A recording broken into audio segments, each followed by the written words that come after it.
ಎಲ್ರಿಗೂ ನಮಸ್ತೆ. ನೀವು ನೋಡ್ತಾ ಇದ್ದೀರಾ ವಾಸ್ತು ವಿಚಾರ.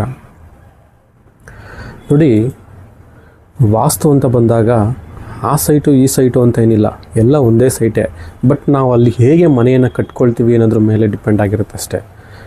ನೋಡಿ, ನಾನು ಇವತ್ತು ಒಂದು ಎಕ್ಸಾಂಪಲ್ ಬಂದಿದ್ದೀನಿ.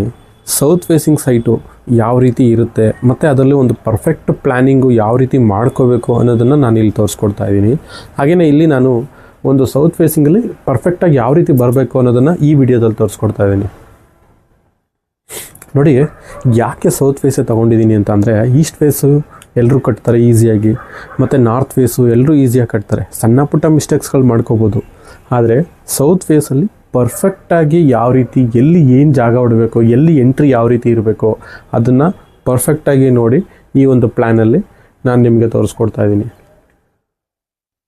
ನೀವು ಕೇಳಿರ್ಬೋದು, ಯಾರಾದರೂ ಹೊಸ್ದಾಗಿ ಬೇರೆ ಮನೆಗೆ ಹೋಗ್ತಾ ಇದ್ದಾರೆ ಅಂತಂದರೆ ಈಸ್ಟ್ ಫೇಸ್ ಅಥವಾ ನಾರ್ತ್ ಫೇಸ್ಗೆ ಹೋಗು ಅಂತ ಹೇಳ್ತಾರೆ. ಯಾಕೆ ಅಂತಂದರೆ ಈ ಥರ ಮನೆಗಳಲ್ಲಿ ಈಸಿಯಾಗಿ ಕಟ್ಟಿರ್ತಾರೆ ಮತ್ತು ಯಾವುದೇ ರೀತಿ ಜಾಸ್ತಿ ಮಿಸ್ಟೇಕ್ಸ್ಗಳಿರಲ್ಲ. ಪರ್ಫೆಕ್ಟಾಗಿರುತ್ತೆ ಅಂತ ಹೇಳ್ತಾ ಇಲ್ಲ, ಜಾಸ್ತಿ ಮಿಸ್ಟೇಕ್ಸ್ಗಳಿರಲ್ಲ. ಆದರೆ ಸೌತು ಮತ್ತು ವೆಸ್ಟ್ ಫೇಸ್ಗಳಲ್ಲಿ ತುಂಬ ಮಿಸ್ಟೇಕ್ಸ್ ಮಾಡಿರ್ತಾರೆ. ಅದರಲ್ಲೂ ಸೌತ್ ಫೇಸ್ ಅಂತ ಬಂದಾಗಂತೂ ತುಂಬಾ ಜಾಸ್ತಿ ಮಿಸ್ಟೇಕ್ಸ್ ಮಾಡಿರ್ತಾರೆ, ವಾಸ್ತು ಮಿಸ್ಟೇಕ್ಸು. ಅದಕ್ಕೆ ಅಂಥ ಮನೆಗಳಿಗೆ ಹೋದಾಗ ಅವರ ಅಭಿವೃದ್ಧಿ ಆಗಿರಲ್ಲ ಮತ್ತು ಅವರಲ್ಲಿ ಏನಾದರೂ ಸಮಸ್ಯೆಗಳು ಉಂಟಾಗುತ್ತೆ ಆ ಮನೆಗೆ ಹೋಗ್ತು ಅಂತ. ಆ ಒಂದು ಉದ್ದೇಶದಿಂದ ಎಲ್ಲರೂ ಸೌತ್ ಫೇಸ್ ಅಂತಂದರೆ ಬೇಡ, ಸೌತ್ ಸೈಟ್ ಅಂತಂದರೆ ಕಡಿಮೆ ಪ್ರೈಸು, ಈ ಥರ ಎಲ್ಲ ಹೇಳುವಂಥದ್ದು ಸಹಜವೇ. ನೋಡಿ, ಈ ಒಂದು ಸೌತ್ ಫೇಸ್ ಅಂತ ಅಂದರೆ ಒಂದು ಸೈಟ್ ಅಂತ ಬಂದಾಗ ಸೌತಲ್ಲಿ ಯಾವಾಗಲೂ ನೋಡಿ, ಇದು ಸೌತು, ಇದು ನಾರ್ತು, ಇದು ವೆಸ್ಟು, ಇದು ಈಸ್ಟು. ಸೌತಲ್ಲಿ ಯಾವಾಗಲೂ ನಾವು ವೆಸ್ಟ್ ಸೈಡು ಕಡಿಮೆ ಜಾಗ ಬಿಡಬೇಕು, ಈಸ್ಟ್ ಸೈಡಲ್ಲಿ ಅದಕ್ಕಿಂತ ಜಾಸ್ತಿ ಜಾಗ ಬಿಡಬೇಕು. ನಾರ್ತಲ್ಲಿ ಈ ಈಸ್ಟಲ್ಲಿ ಏನು ಬಿಡಿರ್ತೀವೋ ಅಷ್ಟೇ ಬಿಡಬೇಕು, ಇಲ್ಲ ಅದಕ್ಕಿಂತ ಜಾಸ್ತಿ ಬಿಟ್ಟರು ಒಳ್ಳೆಯದು. ಯಾಕೆ ಹೇಳ್ತಾ ಇದ್ದೀನಿ ಅಂತ ಅಂದರೆ, ಜಾಗ ಬಿಟ್ಟಷ್ಟು ಕಾಲಿಗೆ ಕಡಿಮೆ ಆಗಿಬಿಡುತ್ತಲ್ವ ಆ ಸೈಟು ಅಂತ ನೀವು ಅಂದ್ಕೋಬೋದು. ನೋಡಿ, ಈ ಒಂದು ಜಾಗ ಏನಿದೆ, ಈ ಒಂದು ಸೈಟ್ಗೆ ಪಾಸಿಟಿವ್ ಸೈಡು, ಇದು ನೆಗೆಟಿವ್ ಸೈಡು. ಆ ಒಂದು ಉದ್ದೇಶಕ್ಕೆ ಕಡಿಮೆ ಜಾಗ ಬಿಟ್ಟು ಈ ಕಡೆ ಜಾಸ್ತಿ ಜಾಗ ಬಿಡಿಸಿದ್ವಿ. ನೋಡಿ, ಸೌತಲ್ಲಿ ನೀವು ಸ್ಟೇರ್ ಕೇಸ್ ಎಲ್ಲೆಲ್ಲಿ ಮಾಡ್ಕೋಬೋದು ಅಂದರೆ, ಒಂದು ಇಲ್ಲಿ ಮಾಡ್ಕೋಬೋದು, ಅದು ಬಿಟ್ಟರೆ ಈಸ್ಟ್ ಸೈಡಲ್ಲಿ ಅಗ್ನಿಮೂಲೆ ಸೈಡ್ ಮಾಡ್ಕೋಬೋದು, ಅದು ಬಿಟ್ಟರೆ ನಾರ್ತ್ ಸೈಡು ಅಂತ ಬಂದಾಗ ಇಲ್ಲಿ ಮಾಡ್ಕೋಬೋದು. ಬಟ್ ಇದು ಸೌತ್ ಫೇಸ್ ಆಗಿರೋದ್ರಿಂದ ಈ ಸೈಡೇ ಇರಲಿ ಅನ್ನೋದು ನನ್ನ ಒಂದು ಒಪಿನಿಯನ್ನು. ನೋಡಿ, ಇದು ಎಂಟ್ರೆನ್ಸು, ಇದು ನಿಮ್ಮ ಕಾಂಪೌಂಡು ಅಂತ ಅಂದ್ಕೊಳ್ಳಿ, ಇದು ಗೇಟು. ನೋಡಿ, ಸೌತಲ್ಲಿ ಯಾವಾಗಲೂ ನಾವು ಒಂದು ಈ ಎಂಟ್ರೆನ್ಸ್ ಇಡ್ಬೋದು ಮತ್ತು ಈ ಎಂಟ್ರೆನ್ಸ್ ಮಸ್ಟ್ ಆ್ಯಂಡ್ ಶುಡ್ಡು ಬೇಕೇ ಬೇಕು. ಯಾಕೆ ಅಂತ ಅಂದರೆ ಸೌತು ತುಂಬ ಒಳ್ಳೆ ಜಾಗ, ಇಲ್ಲಿ ಎಂಟ್ರಿ ಕರೆಕ್ಟಾಗಿ ಕುಟ್ಕೊಳ್ತು ಅಂತಂದರೆ ತುಂಬ ಚೆನ್ನಾಗಿರುತ್ತವೆ. ಯಾಕೆ ನಾನು ಸೌತಲ್ಲಿ ಯಾಕೆ 2 ಎಂಟ್ರಿ ಹೇಳ್ತಾ ಇದ್ದೀನಿ ಅಂತ ಅಂದರೆ, ಒಂದು ಸೌತ್ ಈ ಕಡೆಯಿಂದ ಎಂಟ್ರಿ ಮತ್ತು ಒಂದು ಈಸ್ಟಿಂದ ಒಂದು ಎಂಟ್ರಿ. ಇವೆರಡು ಸೌತ್ ಫೇಸ್ ಅಂತ ಬಂದಾಗ ಇವೆರಡು ಎಂಟ್ರಿ ಬೇಕೇ ಬೇಕು. ಅದೇ ಈಸ್ಟ್ ಅಂತ ಬಂದಾಗ ಬೇಕಾದರೆ ಒಂದೇ ಇರಲಿ, ಯಾಕೆಂತಂದರೆ ಈ ಸೈಡ್ ನಿಮಗೆ ಖಾಲಿ ಇರುತ್ತೆ. ನಾನು ಹೇಳೋದೇನೆಂದರೆ, ನಿಮ್ಗೆ ಯಾವ ಸೈಡು ರೋಡ್ ಇದೆ ಆ ಸೈಡು ಫಸ್ಟ್ ಪ್ರಿಫರೆನ್ಸು ಎಂಟ್ರಿ ಒಂದು ಇರಲೇಬೇಕು ಅನ್ನೋದು ನನ್ನ ಒಂದು ಉದ್ದೇಶ.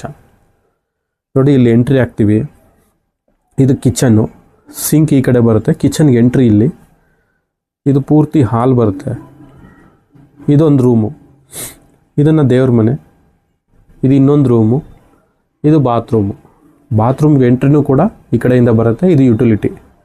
ನೋಡಿ, ಇದು ಒಂದು ನಿಮಗೆ ಒಂದು ಸೌತ್ ಫೇಸಿಂಗಲ್ಲಿ ಬರುವಂಥದ್ದನ್ನು ಒಂದು ಪ್ಲ್ಯಾನನ್ನು ರಫ್ ಆಗಿ ತೋರಿಸ್ತಾ ಇದ್ದೀನಿ. ನೋಡಿ, ಇದಕ್ಕೆ ಕಿಟಕಿ ಇಲ್ಲೇ ಕೊಡಬೇಕು ಅಥವಾ ಇಲ್ಲಿ 2 ಆಪ್ಷನ್ ಇದೆ. ಫಸ್ಟ್ ಆಪ್ಷನ್ ನಾನು ಇಲ್ಲಿ ಹೇಳ್ತೀನಿ, ಯಾಕೆಂದರೆ ಈ ಒಂದು ನಾರ್ತಿಂದ ಈ ಕಡೆ ಎಂಟ್ರಿ ಇರಲಿ ಅನ್ನೋ ಒಂದು ಉದ್ದೇಶ ಅಷ್ಟೇ. ಅದ್ರ ಜೊತೆಗೆ ನೋಡಿ, ಇಲ್ಲಿ ಎಂಟ್ರಿ ಕೊಟ್ಟಿದ್ದೀನಲ್ಲ, ಇದಕ್ಕೂ ಕುತ್ತು ಬರಬಾರ್ದು, ಆ ರೀತಿಯಾಗಿ ಎಂಟ್ರಿ ಕೊಡಬೇಕು. ಇದು ಅಷ್ಟೇ, ಇದನ್ನು ನೋಡ್ಕೊಂಡೆ ನಾನು ಕೊಟ್ಟಿರುವಂಥದ್ದು, ಎಕ್ಸಾಂಪಲ್ ಇಲ್ಲಿ ತೋರಿಸಿರುವಂಥದ್ದು. ಆಮೇಲೆ ನೀವು ಇಲ್ಲಿ ಅಬ್ಸರ್ವ್ ಮಾಡಿರ್ಬೋದು ಕಿಟಕಿಗಳನ್ನ ಯಾವ ರೀತಿ ಕೊಡಬೇಕು ಅಂತ. ನೋಡಿ, ಇಲ್ಲಿಂದ ಎಂಟ್ರಿ ಆಗ್ತಾ ಇದ್ದೀವಿ ಅಂತ ಅಂದಾಗ ಇಲ್ಲಿಂದನೇ ಸ್ಟಾರ್ಟ್ ಆಗಬೇಕು. ಇನ್ನು ಕೆಲವರು ಈ ಕಡೆ ಎಲ್ಲ ಕಿಟಕಿ ಕೊಟ್ಟಿರ್ತಾರೆ, ಆ ಥರ ಎಲ್ಲ ಕೊಡಬಾರ್ದು. ಯಾಕೆ ಅಂತಂದರೆ ಈ ಒಂದು ರೂಮ್ ಅಂತ ಬಂದಾಗ ಈ ಕಡೆಯಿಂದ ಎಂಟ್ರಿ ಇದು ಬೆಸ್ಟ್ ಪ್ಲೇಸ್ ಇದು. ಹಾಗೆಯೇ ಈ ರೂಮು ಅಂತ ಬಂದಾಗ ಆದಷ್ಟು ಈ ಕಡೆಯಿಂದ ಎಂಟ್ರಿ ಇದ್ದರೆ ಒಳ್ಳೆಯದು. ಈ ಸೈಡು ನೆಗೆಟಿವ್, ಈ ಸೈಡು ಪಾಸಿಟಿವ್ ಅನ್ನೋದು. ಇದು ಪೂಜಾ ರೂಮು, ಇದು ನಿಮಗೆ ಕಿಚನ್ನು, ಸ್ಟೇರ್ ಕೇಸ್ ಇದೆ.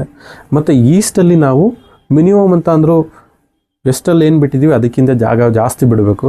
ಈಸ್ಟಲ್ಲಿ ಏನು ಬಿಟ್ಟಿದ್ದೀವಿ ಅದಕ್ಕಿಂತ ಜಾಸ್ತಿ ನಾರ್ತಲ್ಲಿ ಬಿಡ್ತು ಅಂತ ಅಂದರೆ ಈ ಈಸ್ಟು ನಾರ್ತು ಎರಡು ಕಡೆಯಿಂದನೂ ನಮಗೆ ಪಾಸಿಟಿವ್ ಎನರ್ಜಿ ಅನ್ನೋದು ಈ ಒಂದು ಜಾಗಕ್ಕೆ ತುಂಬ ಹೆಚ್ಚಿನ ರೀತಿಯಲ್ಲಿ ಬಂದು ಈ ಮನೆಯಲ್ಲಿ ಅಥವಾ ಈ ಒಂದು ಸೈಟ್ನಲ್ಲಿ ಈ ಥರ ಒಂದು ಪ್ಲ್ಯಾನಲ್ಲಿ ವಾಸಿಸುವಂಥವ್ರಿಗೆ ಏನಾಗುತ್ತೆ ಅಂತಂದರೆ ಅಭಿವೃದ್ಧಿ ಚೆನ್ನಾಗಿರುತ್ತೆ, ಎಲ್ಲ ರೀತಿಯಿಂದನೂ ಆರೋಗ್ಯವಾಗಿರ್ತಾರೆ, ಅವರ ಒಂದು ಮಾನಸಿಕ ಸ್ಥಿತಿ ಮತ್ತು ಸಂಬಂಧಗಳು ಚೆನ್ನಾಗಿರುತ್ತೆ, ಮತ್ತು ಹೆಚ್ಚಿನ ರೀತಿಯಲ್ಲಿ ಅಭಿವೃದ್ಧಿ ಹೊಂದೋದಕ್ಕೆ ಈ ಒಂದು ರೀತಿಯಾದ ಒಂದು ಪ್ಲ್ಯಾನ್ಗಳು ತುಂಬ ಅವ್ರಿಗೆ ಸಹಾಯವನ್ನು ಮಾಡುತ್ತೆ. ನೀವು ಅಂದ್ಕೋಬೋದು ಈ ಕಡೆ ಎಲ್ಲ ಜಾಗ ಬಿಟ್ಟು ಜಾಗ ವೇಸ್ಟ್ ಆಗುತ್ತಲ್ವಾ ಅಂತ ಅನ್ಕೋಬೋದು. ನಾನು ಹೇಳೋದೇನಪ್ಪ ಅಂತಂದರೆ ಈ ಕಡೆ ಜಾಗ ವೇಸ್ಟ್ ಅಂತ ಅಂದ್ಕೊಳ್ಳೋಕೆ ಹೋಗ್ಬಿಡಿ, ಅದು ನಿಮ್ಮನ್ನು ತುಂಬ ಹೆಲ್ಪ್ ಮಾಡ್ತಾ ಇದೆ ನಿಮ್ಮ ಅಭಿವೃದ್ಧಿಗೆ. ಇದನ್ನು ನೀವೇನು ಜಾಗ ಇಲ್ಲಿ ಬಿಟ್ಟಿದ್ದೀನಿ ಅಂತ ಅಂದ್ರಲ್ಲ, ಇನ್ನೊಂದು ಫ್ಲೋರ್ ಮಾಡ್ಕೊಳ್ಳಿ. ಈ ರೀತಿಯಾಗಿ ನೀವು ಒಂದು ಏನು ಪ್ಲ್ಯಾನ್ ಮಾಡಿದರೆ ಅದ್ರ ಮೇಲ್ಗಡೆ ಮಾಡ್ಕೊಳ್ಳಿ. ನೋಡೋದಲ್ವಾ ಸೌತ್ ಫೇಸಿಂಗಲ್ಲಿ ಯಾವ ರೀತಿ 100% ವಾಸ್ತು ಪ್ಲ್ಯಾನು ಈ ರೀತಿಯಾಗಿ ಬರಬೇಕು ಅನ್ನೋದು ನಿಮಗೆ ಇವಾಗ ಗೊತ್ತಾಗಿದೆ ಅಂತ ಅಂದ್ಕೊಳ್ತೀನಿ. ಏನೇ ಡೌಟ್ಸ್ ಇತ್ತು ಅಂತ ಅಂದರೂ ಕಮೆಂಟ್ಸ್ ಮುಖಾಂತರ ತಿಳಿಸಿ. ಇದು 100% ಪರ್ಫೆಕ್ಟ್ ಆಗಿರುವಂಥದ್ದು, ಯಾವುದೇ ಮೂಲೆ ಕೂಡ ಕಟ್ಟಾಗಿಲ್ಲ, ಹಾಗೆಯೇ ಎಂಟ್ರಿಗಳು ಕೂಡ ಕರೆಕ್ಟಾಗಿದೆ. ಹಾಗೆ ಯಾವ ಸೈಡ್ ಜಾಸ್ತಿ ಜಾಗ ಬಿಡಬೇಕು, ಯಾವ ಸೈಡ್ ಕಡಿಮೆ ಜಾಗ ಬಿಡಬೇಕು, ಎಲ್ಲಿ ಸ್ಟೇರ್ ಕೇಸ್ ಬರಬೇಕು, ವಿಂಡೋ ಯಾವ ಕಡೆ ಬರಬೇಕು, ಕಿಚನ್ ಎಂಟ್ರಿ ಯಾವ ಕಡೆ ಬರಬೇಕು, ದೇವ್ರ ಮನೆ ಯಾವ ಕಡೆ ಬರಬೇಕು, ಮತ್ತು ಅದಕ್ಕೂ ಕೂಡ ಕುತ್ತಾಗದ ರೀತಿ ವಿಂಡೋ ಯಾವ ರೀತಿ ಕೊಡಬೇಕು, ಇದೆಲ್ಲವನ್ನು ಪರ್ಫೆಕ್ಟಾಗಿ ಪರಿಗಣಿಸಿ ಈ ಒಂದು ಪ್ಲ್ಯಾನನ್ನು ಮಾಡಲಾಗಿದೆ. ಹಾಗೆಯೇ ಇಲ್ಲಿ 2 ಎಂಟ್ರಿ ಕೊಟ್ಟಿದ್ದೀವಲ್ಲ, ಅದು ತುಂಬ ಒಳ್ಳೆ ಒಂದು ಅಭಿವೃದ್ಧಿಯನ್ನು ಸೂಚಿಸುತ್ತೆ ಈ ಥರ ಸೌತ್ ಫೇಸಿಂಗ್ ಸೈಟ್ಗಳಲ್ಲಿ. ಇದನ್ನು ನೀವು ಆದಷ್ಟು ಈ ಥರವಾಗಿ ಮನೆಯನ್ನು ಕಟ್ಕೊಳ್ತು ಅಂತ ಅಂದರೆ ತುಂಬ ಚೆನ್ನಾಗಿರುತ್ತೆ ಸೌತ್ ಫೇಸಿಂಗಲ್ಲಿ. ನೋಡೋದಲ್ವ, ಇದೇ ರೀತಿ ಹೆಚ್ಚಿನ ಮಾಹಿತಿ ಬೇಕು ಅಂತಂದರೆ ವಾಸ್ತು ವಿಚಾರ ಚಾನಲ್ನ ಸಬ್ಸ್ಕ್ರೈಬ್ ಮಾಡ್ಕೊಳ್ಳಿ. ಹಾಗೆಯೇ ಇಷ್ಟ ಆಯಿತು ಅಂತಂದರೆ ಲೈಕ್ ಮಾಡಿ. ನಿಮಗೆ ಯಾವುದೊಂದು ವಿಷಯದ ಬಗ್ಗೆ ಈ ಥರ ವಿಡಿಯೋ ಮಾಡಬೇಕು ಅಂತ ಅಂದರೆ ಕಮೆಂಟ್ಸ್ ಮುಖಾಂತರ ತಿಳಿಸ್ಕೊಡಿ. ಹಾಗೆಯೇ ನೀವು ಮನೆ ಕಟ್ತಾ ಇದ್ದೀರಾ, ವಾಸ್ತು ಪ್ಲ್ಯಾನ್ಸ್ಗಳು ಬೇಕಾ, ನಮ್ಮನ್ನು ಕಾಂಟ್ಯಾಕ್ಟ್ ಮಾಡಿ. ಹಾಗೆಯೇ ನಿಮ್ಮ ಹತ್ರ ಪ್ಲ್ಯಾನ್ಸ್ಗಳಿದೆಯಾ, ಅದರ ವಿಶ್ಲೇಷಣೆ ಮಾಡಿಕೊಡ್ಬೇಕಾ, ಅದು ಪರ್ಫೆಕ್ಟಾಗಿ ವಾಸ್ತು ಪ್ರಕಾರ ಇದೆಯೋ ಇಲ್ವೋ ಅಂತ ತಿಳ್ಕೊಬೇಕಾ, ನಮ್ಮ ಒಂದು ವಾಟ್ಸಪ್ ನಂಬರ್ಗೆ ಕಳಿಸ್ಕೊಡಿ. ಮತ್ತೆ ಸಿಗೋಣ ಮತ್ತೊಂದು ವಾಸ್ತು ವಿಚಾರದಲ್ಲಿ. ಧನ್ಯವಾದ.